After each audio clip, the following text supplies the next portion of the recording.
അന്നത്തെ CCTV camera എന്ന് പറയുന്നത് കലുങ്കിന്റെ പുറത്ത് കൂടിയിരുന്ന സൗഹൃദ സംഘങ്ങളായിരുന്നു. നമ്മുടെ നാട്ടിലുള്ള ഒരു പെൺകുട്ടിയെ ആരെങ്കിലും ഏതെങ്കിലും മോശപ്പെട്ട രീതിയിൽ തട്ടിക്കൊണ്ടുപോകാൻ കഴിയുന്നത് അടക്കമുള്ള നാടാണ്.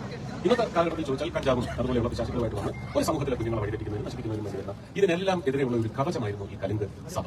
അത് കൃത്യമായിട്ട് അന്ന് കേരളത്തിലെ ക്യാമറയുടെ ജോലി വരെ ഇമാരെ ഏറ്റെടുത്തിരിക്കുകയാണ്. നമ്മുടെ നാട്ടിൽ ഈ ചെറിയ സിറ്റികളിലൊക്കെ ഒരു ചെറിയ സ്പേസ് ഉണ്ടാവും. എന്താന്ന് വെച്ചാൽ കുന്നായ്മ മുക്കുന്ന അതിന് പറയുന്നത്. അതായത് ആ നാട്ടിൽ പുറത്തു പറയാൻ കൊള്ളില്ലാത്ത കാര്യങ്ങളെല്ലാം ചർച്ചയ്ക്ക് ഇരിക്കുന്ന എവിടെയാണ്. ഏറ്റവും കൂടുതൽ ചേച്ചിമാരും കാരണവന്മാരെല്ലാം ഇഷ്ടപ്പെടുന്ന ഒരു കാര്യമാണത്. അതിൽ നിന്നൊക്കെ ഒരുപാട് കൺവേർട്ട് ചെയ്ത് വന്നവരാണ് ഇപ്പോഴത്തെ നമ്മുടെ നാട്ടിലെ സദാചാരവാദികൾ.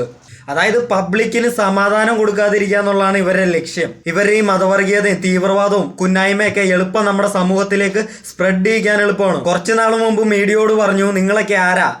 എനിക്ക് പറയാനുള്ള ജനങ്ങളോടാണ്. ജനങ്ങളോട് നേരിട്ട് സംസാരിക്കാനുള്ള അവസരം കിട്ടിയപ്പോൾ ഇയാൾ പറയാണ്, ഞാൻ ജനങ്ങളുടെ മന്ത്രിയല്ല, ഇന്ത്യയുടെ മന്ത്രിയാണ്. അതായത് ഇയാളുടെയൊക്കെ പുറകെ ഇങ്ങനെ വാലാട്ടി നടക്കുന്ന പട്ടികളുടെയൊക്കെ തലേന്ന് ഒരു ലേശം നുള്ളിയെടുക്കാൻ ഒരു ബോധമില്ലാത്ത മനുഷ്യരാണ്.